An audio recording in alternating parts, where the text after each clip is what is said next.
السلام علیکم ناظرین، آن نیوز کے ساتھ میں ہوں انیلا کرن۔ خبر شامل کرتے ہیں۔ محمود آباد پولیس کی دو مختلف کارروائیاں۔ چنیسر گوٹ کے قریب کارروائی کے دوران دو منشیات فروش گرفتار۔ S P Jamshed division.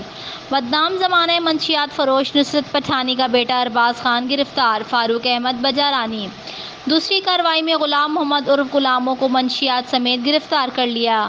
S P Jamshed division. دونوں منشیات فروشوں کے قبضے سے بڑی تعداد میں اعلیٰ کوالٹی کی چرس برآمد۔ فاروق احمد بجارانی۔ ملزمان کے خلاف انسدادی منشیات ایکٹ کے تحت مقدمہ درج کر دیا گیا۔ S P Jamshed division. ملزمان کو مزید کارروائی کے لیے تفتیشی حکام کے حوالے کر دیا گیا ہے۔ فاروق احمد بجارانی۔ رپورٹ کرتے ہیں کرائم رپورٹر عمیر اشفاق، آن نیوز، کراچی۔ لائک کریں، کمنٹ کریں، شیئر کریں اور بیل آئیکن کو پریس کرنا مت بھولیں۔ دیکھتے رہیے آن نیوز۔